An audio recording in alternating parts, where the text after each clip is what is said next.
Welcome back, outsiders, to another episode of Puppet Masters and Castle Freaks, the really definitive, extensive full moon, Empire Pictures, Torchlight, Moonbeam, deep dive podcast out there. I'm one of your hosts, Jared Hornbeck, coming to you from Brooklyn, New York, who is coming along with us today. Well, just keep swimming, everybody. My name is Steve Guntley. I'm coming to you from Austin, Texas.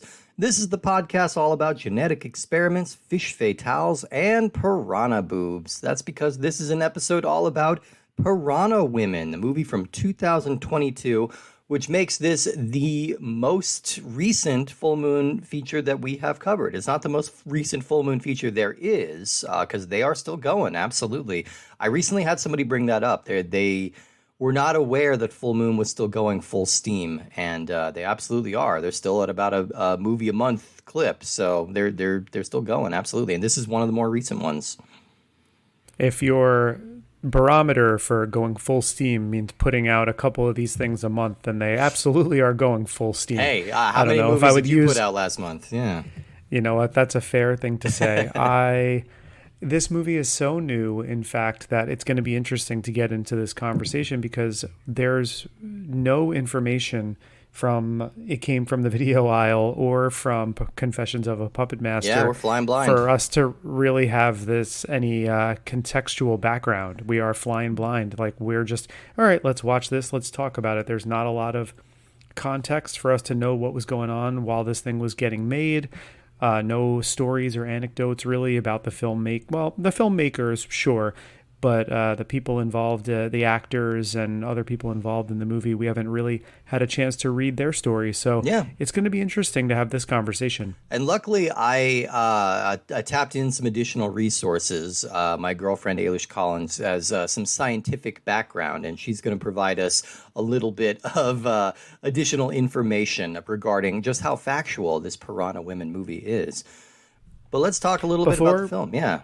Oh, go ahead. Well, before we get started on the film, Steve, I have a question for you, which is, at this time right now, what are you castle freaking out about? Oh, okay. Well, I mean, I would have to say there hasn't been that long of a gap since we've actually last recorded. I mean, for those, not to give a peek behind the curtain here, but we've been recording a lot of episodes this week. So I don't have anything too terribly new. I am just going to keep shouting out Elden Ring because I've been playing Elden Ring pretty much nonstop for 6 months now. I am at the final boss. That's really the only thing I have left to do. I'm struggling a little bit to take that guy down, but once I do, then the curse will finally be lifted. I can move on to other games, but it's also one of those weird things where, like, you don't really want to. It's like you're ready to move on, but you don't really want it to be over. So I've had a pretty singular experience with Elden Ring these last couple months. How about you? What Amazing. are you puppet master of in your domain? I don't know. You made it work, man. You made it work. So earlier this week, I was lucky enough to attend the premiere of Ted Gagan's new movie, Brooklyn 45, at the IFC Center in the city here. And it's awesome. It's so good. It's a really tense period piece character study, a crisp, quick 95 minutes. It's dropping on Shudder on June 9th. So you won't hear this until after that. So it'll be available on Shudder by the time you're hearing this podcast. Definitely check it out. It's so much fun. The cast has a lot of amazing people in it, like Anne Ramsey, Larry Fessenden, Jeremy Holm, and like I said, it's made by We Are Still Here's Ted Gagan. And it's a ton of fun. So if you have a Shudder subscription, which I feel like there's a good chance if you're a listener, you probably do, definitely give that one a watch because I got to see the premiere this week and just an absolute total blast. I really want to check it out. Not to overinflate ourselves, but I feel like Ted Gagan is the one guy who could consistently beat us at horror movie trivia. Like, if we were to compete in horror movie trivia with Ted Gagan, he'd wipe the floor with us. Well, how I know Ted is from horror movie trivia. That's right. Trivia at Rock Bar Trivia in the West Village. And him and Michael Gingold, the co-editor-in-chief of Fangoria, they host together Final Exam Horror Trivia, and it is so unbelievably hard. Like, I've gone and I've done reasonably well, but yeah, these are two heavyweights, and Ted especially, someone who, yeah, I like to fancy myself someone who's pretty knowledgeable, and like you said, he would wipe the floor with us. Yeah, absolutely. Absolutely. Well, I'm excited to check that one out when it comes onto Shudder pretty soon. I really liked We Are Still Here. I think that's a really strong movie. And again, Larry Fessenden, Barbara Crampton, lots of great people in that. All right, well, let's talk a little bit about Piranha Women. This was directed and written by Fred Olin Ray. It stars Bobby Rice, Soph Puchley, Keep Chambers, Carrie Overgard, and Sherry Nassimi. Now, the really noteworthy thing to talk about with this movie is actually director Fred Olin Ray, because this is, surprisingly, the first time he's ever worked with Full Moon Features. I think for a long time he's kind of been a competitor to Full Moon Features, and because we just talked about David Dakota with our Test Tube Teens episode, and I feel like Fred Olin Ray and David Dakota have similar working styles and similar expediency when they're putting out movies. I think Fred Olin Ray has directed 170 movies in the last 30 years, and he's written about half of those too. So this is a guy who can turn things around really quickly. A little bit about him. He started back in the 1970s. He was a production assistant at a television studio, and in his free time, he used the studio's equipment to make his feature film debut, which is called The Brain Leeches. And from there, he quickly established himself as a speedy and cost-efficient filmmaker, and he started cranking out these quick and dirty exploitation movies like The Alien Dead, Scalps, The Tomb, Beverly Hills Vamp. Probably his best-known movie, I would say, correct me if I'm wrong on this, I think his best-known movie is Hollywood Chainsaw Hookers from 1988, because... well, without a doubt. One of the great movie titles. I mean, come on, how can you not want to check out Hollywood Chainsaw Hookers, which I still have actually not seen.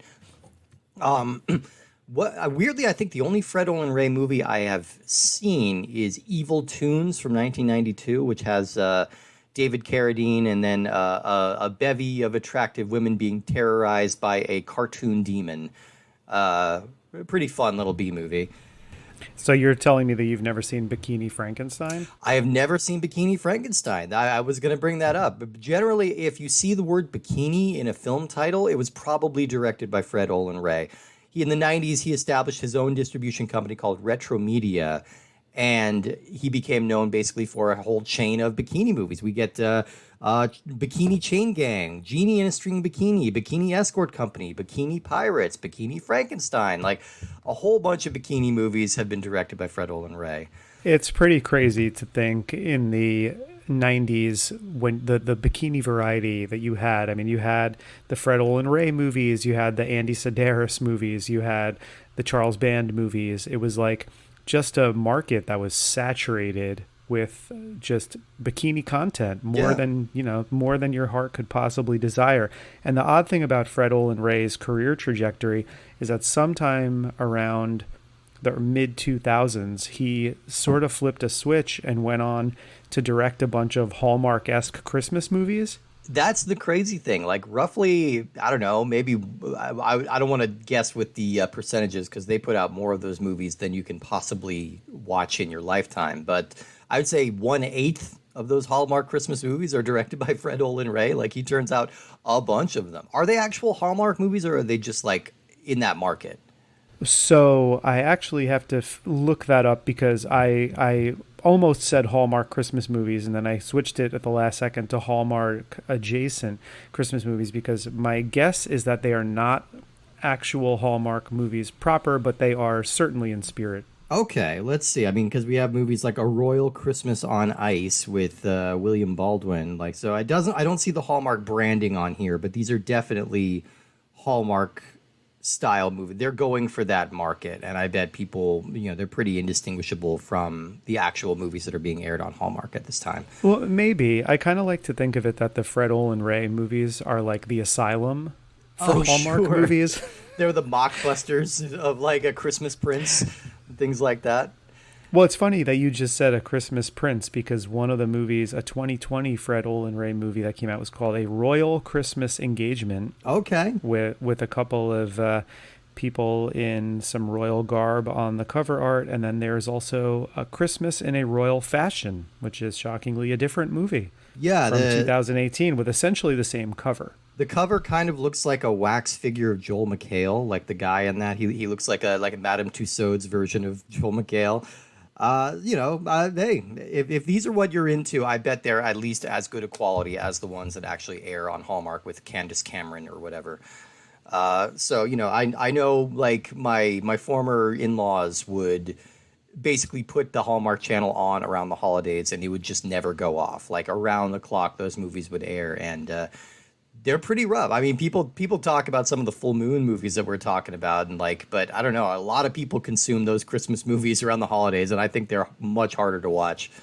I'm not trying to yuck anybody's yum, but I don't get it. Yeah, It's like I get it, the sense that you like to cater your entertainment to be holiday oriented, but I don't understand the need for that. But then again, me and you are sitting here doing a full moon features podcast, so really, what do we know? but here, that's the thing. Like with those Christmas movies, you know pretty much exactly what you're going to get. Could you have anticipated this movie would have piranha nipples? Like I don't know. Like every once in a while, you're going to get something like that. That's just going to completely flip the script and just completely give you something you were not expecting. Although maybe we should have been.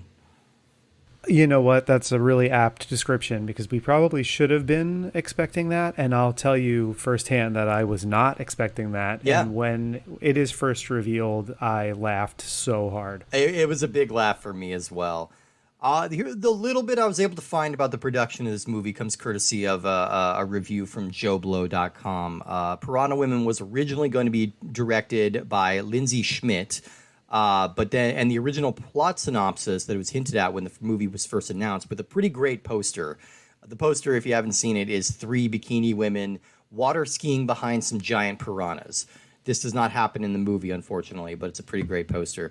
The original synopsis of the plot indicated that this was going to be kind of like a heist movie, that these piranha women were con artists and that they would eventually consume the flesh of their victims. But when Fred Olen Ray stepped in after the original director dropped out, it became a science gone amok movie, which I think is a trope that he enjoys. Looking at some of his past film titles, I think that's something that he goes back to a lot. This movie is a scant 57 minutes long, and it was actually released in 2 parts on the Full Moon streaming service, and then it was re-edited together into one movie. So, there's a cut of this movie that's an hour and 4 minutes long, but that's because it has individual title credits for each segment, plus a recap of what happened in the previous segment, and the new version edits those out. Steve, this is why I love you and the thorough approach that you take to this, because that is exactly what I was going to bring up on microphone, why there is an hour and 4 minute cut and a 57-minute cut. So last week when we were talking about test tube teens, we talked about how the teen test Time Babes. There it Time is. Babes. Time Babes. Yeah. Time Babes was the Tubi So many version. permutations of that title. So many. It's very easy to get confused. Time Babes was the one that clocked in at about 5 to 7 minutes shorter than the test tube teens version. And we sort of posited the fact that that meant that the sex scenes were edited down. And so when I was watching the 57-minute version of this that's on Tubi, I was like, well, I wonder what exists in this hour and 4 minute version. Where are the missing 7 minutes from this? And I was like, maybe there was something that was edited down. But I'm glad that you told me what it was, because I was like, I can't imagine that there is anything cut from this movie, because this is barely a movie. It's barely a movie. I will say, I don't know, maybe it was the brevity, maybe it was the fact that it had a couple of surprises and a couple of things that were more competent than I was expecting. I kind of had a good time with this movie. Well, it's hard not to have a good time with a movie that's 57 minutes long. Oh, yeah. Even if you feel it drag I actually paused it at one point because I was like, all right, I feel like we're starting to get into maybe the second act of this movie, and I paused it, and we were 38 minutes into it, and there were 19 minutes remaining. And right. I went, wow, okay, yeah, this is an interestingly paced exercise, to say the least. But I found, yeah, and it definitely, like, even at 57 minutes, it has moments where it drags. It has moments, it has some big gaping plot holes, and it has a couple of laughable moments here. But it also has one or two performances that I thought were, like, better than they needed to be. Like, pretty much across the board, actually. Like, nobody was really embarrassing themselves here. And everybody seemed to be kind of on the wavelength of what this movie required of them. I thought so too. This movie gave me, I think maybe because of the way that it was shot and made so recently, it really gave me kind of the Asylum vibe in terms of how it looked. And I thought I was expecting going into this, and I don't really know why, because I know in the year 2022 you can shoot something that looks really good for really cheap. I think when we get into the full moon stuff from the late 90s basically through the aughts, it's going to look like complete dog shit. Yeah. Because they were still trying to shoot it on film or on video, or digital really wasn't what digital is now. And Well, I I thought it mean, looked compare this to Evil Bong, which is similarly, like, shot mostly in an apartment, and that, I mean, that's a difference of like 15 years in film technology. But that movie is using early digital, and it looks absolutely like garbage. And this movie looks right. way And better. I was expecting this to have that feel to it. Like I was expecting a real bare bones production looking really cheap and shoddy. And I mean, it's cheap. You can tell by watching it that it's low budget, but Yeah. it did look and sound better than I was anticipating. And I would agree with you too, is that while I don't know that there's anybody that's particularly like well fleshed out, I think the performances across the board are like reasonably competent. I don't Yeah. think there's anybody who is out of their league really embarrassing themselves and giving super wooden line deliveries. I think they're all kind of fine. Yeah. So I'll give a quick plot synopsis here. It's a very brief movie, and you probably already figured out what the movie's about from the title. But this focuses on a guy and his girlfriend who has some form of rare cancer that just gives her dark makeup around her eyes, and makes her look very tired. Yeah, she has some kind of cancer that is incurable until she approaches a doctor who introduces her to a radical new treatment that he's working on, which will involve mixing her DNA with that of a piranha, because apparently they heal a lot faster than a lot of other fish or a lot of humans. I don't know. It's a little unclear. I'm going to go more into that in a minute. But that's when we learn, so the results are pretty instantaneous. She looks great. She's got nice, long, red, shiny hair, and everything's looking good for her again, until she realizes that other women who have had this treatment have basically become were piranhas. They are women who can turn into piranhas on both their face and their breasts to consume the flesh of men, and that keeps them alive, and that's going to sustain them and keep them youthful and beautiful. And so our young hero has to find a way to stop this from happening, and it kind of ends pretty abruptly. It turns out like his girlfriend getting rainwater on her will make her dissolve into some chunky discharge. Yeah. We've got a Deus Ex sun shower Yeah. in this movie, which is really strange. And you were just saying like our hero is, I'm doing scare quotes if you can, if you can imagine it in your head right now.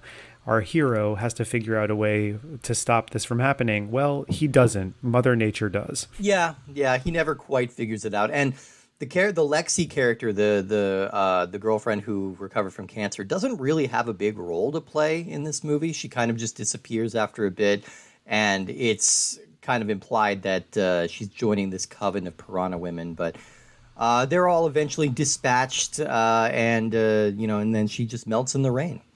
But so I wanted to talk about a little bit about the science of this. Okay, so like I said, before we talk about the science of it, can we just shorthand it for the Gremlin rules? Oh yeah, absolutely. It's definitely Gremlin rules. We've got a don't turn the thermostat below 79 degrees. Don't get them wet. I assume you don't feed piranha women after midnight. Yeah, the tagline for this movie is "Don't get them wet." Yeah, so I don't know what to do. All right, so yeah, my girlfriend is a master's student. She wanted to emphasize she's not a geneticist, but she does have a baseline understanding of this. She's a biologist. All right, so the doctor in this movie says that we share 135 genes with piranhas.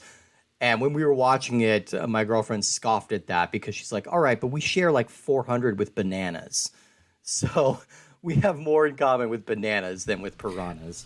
I'm making a note right now. Pitch movie Banana Women. Banana women. There we go. That's a stronger pitch. So humans have between 20 and 25,000 genes. So sharing 135 genes means that we share approximately 0.6% of our DNA with piranhas. That's statistically irrelevant. I mean, this is kind of operating on the same logic that the movie Deep Blue Sea is operating on, where, and that's a real thing. Scientists have used shark DNA to try and treat human ailments, like Alzheimer's and cancer and things like that. So there's a little bit of a basis in there. But what percentage of hats are like a shark's fin? Yeah, exactly. Well, I don't know. LL Cool J's is 100% like that, but that's through years of genetic mutation, obviously. Okay, and then so it's statistically irrelevant, and there's no reason why. And also, like, piranhas and sharks don't really share that much DNA. But the reason that we would source from a fish rather than a banana is because we all originated from fish. So there's at least a little bit of science to that. Ailish also had a theory about the titty mouths. All right, so there's something in our DNA called Hox genes, which is basically like the overall blueprint. That's HOX. It's a basic overall blueprint of what we're going to be. And there have been documented errors where, like a tooth will appear like in a nipple, or people will develop a prehensile tail or something like that. There are mutations that would allow for that. So Ailish's theory is that introducing the piranha DNA, which is a fish that would not have mammary glands, they wouldn't know what to do with the mammalian mammary gland, and so they might just like rewrite it and assume that these are supposed to be mouths. So I think what we can say here is that it is 100% scientifically accurate that these women would develop titties on their or mouths on their titties. So yeah, I think that's solid, and we can take that to the bank. Where's our Pulitzer? Yeah, seriously. Find me one other Full Moon Features podcast who is bringing this sort of scientific research. Try me. Find one. I dare you.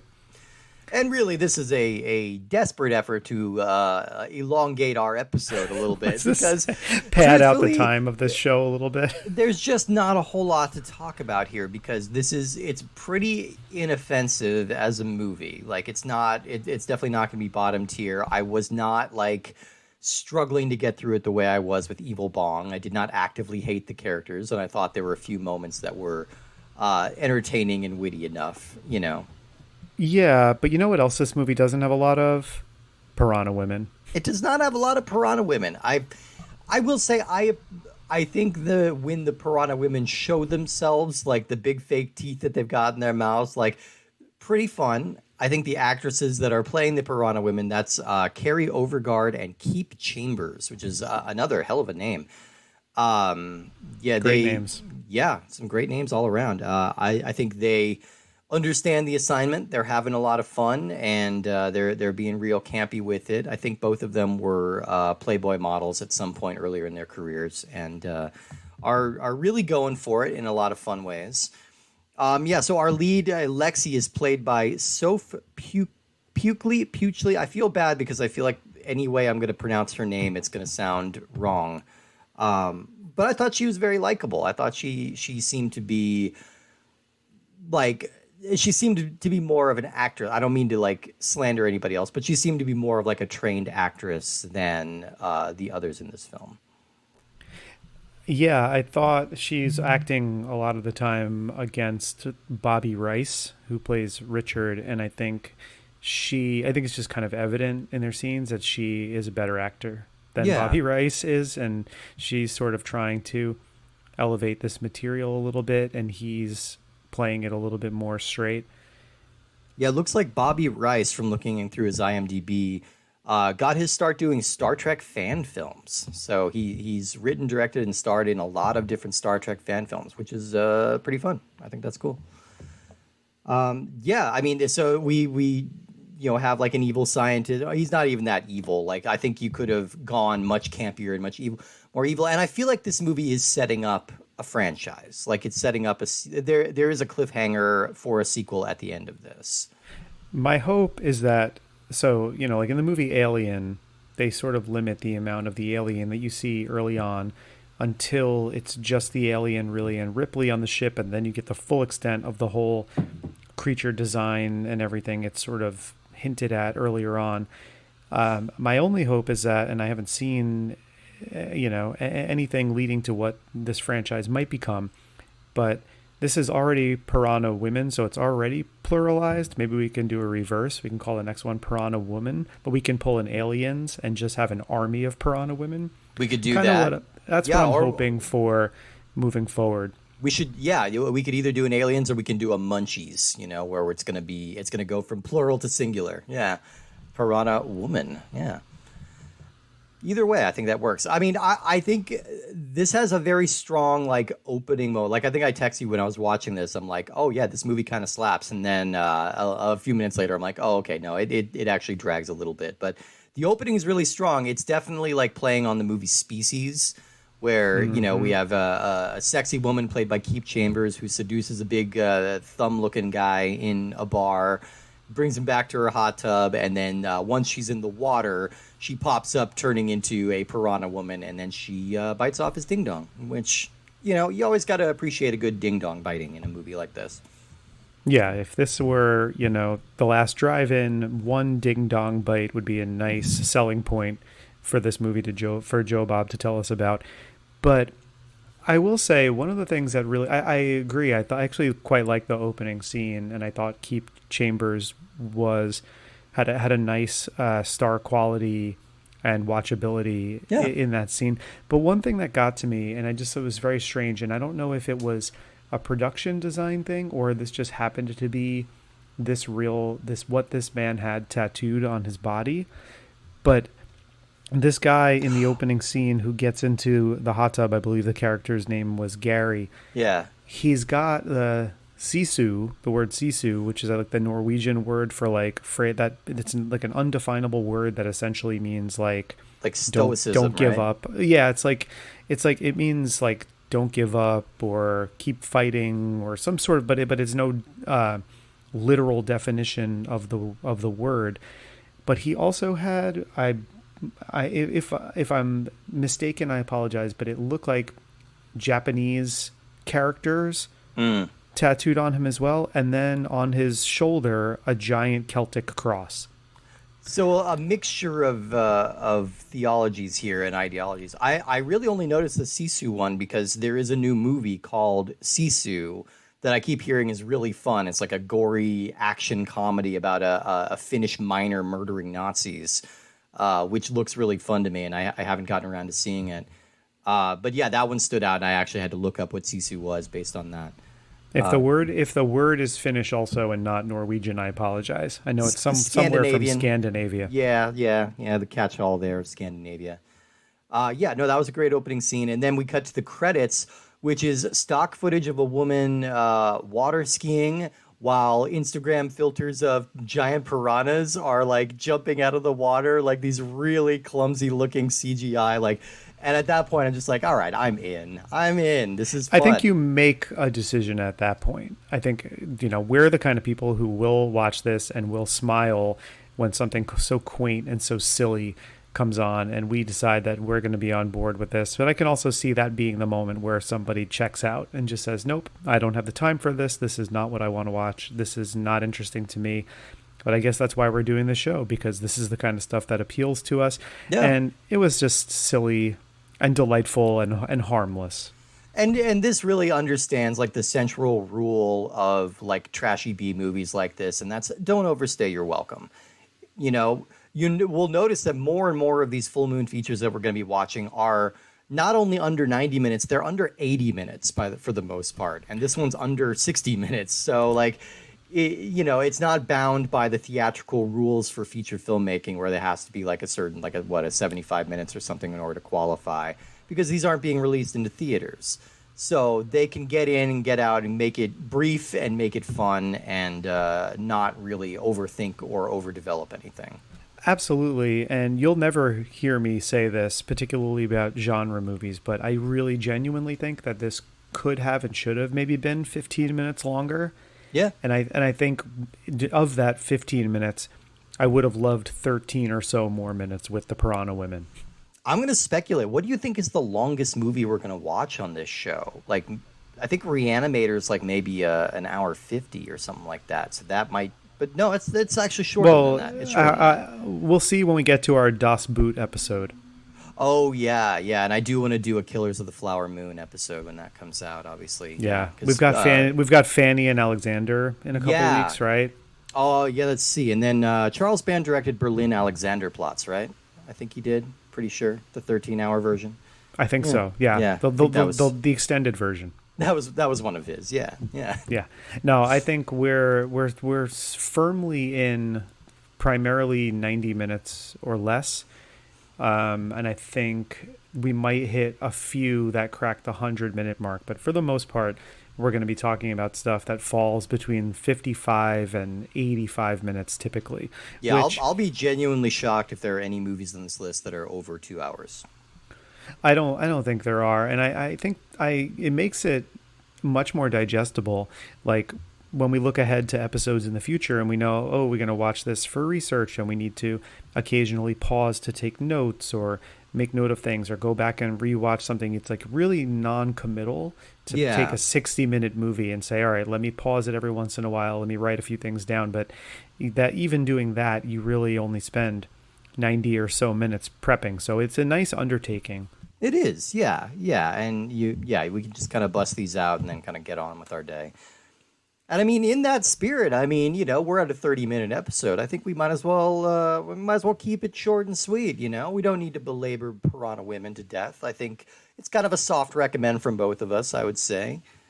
Where would you put this on your overall rankings? Again, so far we have not deviated. We have the exact same ranking list, and it's still short enough I can reread it. See, this is an interesting one because, and I just wanted to also point out that for some reason, not early in the film, but towards the end of the film, the way that the doctor is shot in the movie, he really starts to remind me a lot. This actor, Shari Nassimi, Yeah. who plays Dr. Sinclair, he really starts to look a lot like Frank Langella. Oh, weird. Yeah, and it sort of like, I just sort of drifted a little bit in the last few minutes of this movie thinking like, man, wouldn't that be amazing if that was just a really weird piece of stunt casting? Like all of a sudden you have Piranha Women and there's this evil doctor and he's just played by Frank Langella. Yeah, for no reason. Just, I felt like coming by. Yeah. Yeah, That'd be great. I mean, he's worked for Canon before. He was Skeletor in Masters of the Universe. Like he's Hey, not look. above a low budget film studio, I don't think. Say what you will about that Masters of the Universe movie. He is committed. He's playing Skeletor to the rafters, and he's not treating it like it's anything less than what it is. So, got to give him credit for that. We can talk about this another time when it's more suited, I guess, for the overall feeling of an episode. But I would love to really get into a discussion about like best performances in bad movies, or bad is subjective. Best Yeah. performances in, B and Z grade films, like people who are really out there trying to elevate the material. And I don't mean like Meryl Streep in The Iron Lady or, Gary Oldman in the whatever that Churchill movie was Darkest that he Hour, did, yeah. Darkest Hour, where it's like, oh, this is not a very good movie, but this is a great performance. Yeah. I just mean sort of like our Langellas who are just taking what's there and really trying to elevate this schlocky thing into some form of artwork. Like that would be a fun conversation, I think, to have in the future. Absolutely. All right. Well, our current rankings of all the movies we've watched so far. Number one, we both have Trancers. Number Still two, there, yep. Number two, we have Puppet Master. Still there. Number three, we have Subspecies. Still there. Number four is Test Tube Teens from the year 2000. And number five is Evil Bong. And I think I know where you're going. I know where I'm going. Okay, I'm sliding this movie in fourth, just above Test Me Tube Babies. too. I cannot wait for us to I'm really excited to see what it's going to be that causes us to deviate. Yeah, because listeners, like, we are very agreeable to this point. We are. There's going to be friction soon. Something is going to break one of us, and the other one is going to be fine with it. Our rankings are going to change. They're not going to stay the same throughout, 200 to 300 films. Like, we're going to get into it where one of us is going to defend something and the other person is going to deride something. It's going to happen. It's going to happen. But so far as these movies have been randomly generated and we've been approaching them, I think it's almost even been a little obvious before we even started the project. Although, no, I will say, before I watched the movie for this podcast, I was maybe expecting this one to be dead last, if I'm being completely honest. Yeah. I think it's a reasonable assumption, but so far, Evil Bong is keeping the bottom of the list pretty comfortable. And hey, we may change on that. I'm excited to see what those sequels have for us. But for our next episode, next week, we're going to be going back into a little bit more of the full moon heyday when VHSs still roamed the landscape and absolute blockbusters were everywhere. Peak full moon is where we're going next. This is one I've never seen, and I'm really excited to get to it because I've always been curious about it. It looks really fun. We're going to be watching a movie called Oblivion from 1994. That is a sci-fi western mashup with Andrew Divoff, and I'm excited to check this one out.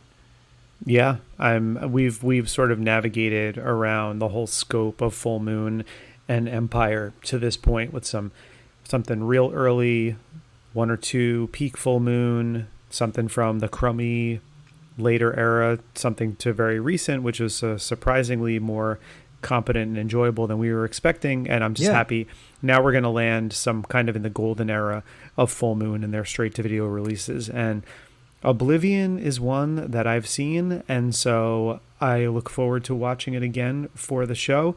And we will not be watching that episode alone. We will be having a very special guest joining us, our very first guest of the podcast. And I won't spoil anything more about that yet. Just know that we will have somebody who is also super excited to talk about Oblivion with us. More on that to come. Actor Frank Langella. Yeah, he took time away from Monster Mania in his Skeletor booth to come and hang out with us. But no, yeah, we're super excited. Can't wait for next week. Listeners, if you enjoyed this show, definitely subscribe if you're not already subscribed to the podcast to make sure you don't miss a new episode when they've dropped. If you enjoy listening to Steve and myself do these episodes, then jump on Apple Podcasts or wherever you listen to these podcasts. Drop us a nice rating and possibly a review if you feel so inclined. It'll just help us get some more exposure, get more downloads, more people listening, spread the word of the podcast. So if you've got something nice to say to us, say it. If you don't have something nice to say about the podcast, no one is forcing you to listen, so you're more than welcome to not listen from this point on. But if you don't have nice things to say, we're going to send small dolls after you. Some kind of small knee-high creature is going to cause mischief in your house. Right. I mean, we're a full moon show. There is no shortage of little killers. We have so around many. To send. There's just so many, an endless supply. But you can also. Yeah, thank you to everybody for this is actually the first time we've recorded since the series has launched. We backlogged a lot of our episodes. So thank you so much to people who have downloaded and have given us such nice feedback so far. That's been really fun. So you can find us on Instagram at puppetmasters_castlefreaks. You can also email us at puppetmasterscastlefreaks@gmail.com.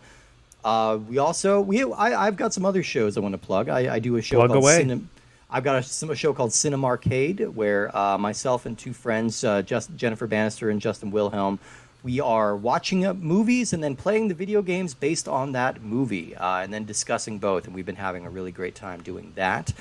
You can also hear Jared and I quite frequently on 80s In Depth. That is the Patreon exclusive show through the Laser Time Network, which we appear on with J.R. Rawls and Chris Antista and Diana Goodman and Vanessa Murray and a couple of other people who pop in and out of that show. We've done a ton of episodes with them. Recently, we did episodes on Trading Places and Twilight Zone, the movie, so kind of a weird John Landis double feature.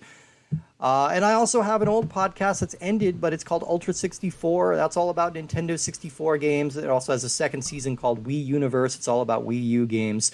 So that show is concluded, but you can definitely still get the episodes of that. And I think that's it. Do you have anything else to plug? Nope. Just subscribe to the show. Follow us to learn about what's going on. If you have comments about or feedback or anything regarding the show or Full Moon features, feel free to reach out to us. We love to hear from people. And if you're someone who knows people or you yourself have worked on a Full Moon feature and you know that we're going to hit these super weird and random episodes, feel free to reach out and hook us up. We would love to have people on as guests who are even more knowledgeable about the content than we are. So if you're one of those people or you know one of those people, reach out to us because we're looking forward to having a lot of great conversations about everything Charles Band. Absolutely. All right, everybody. Well, we will see you next week for Oblivion. Excited to check that one out. So we will see you then.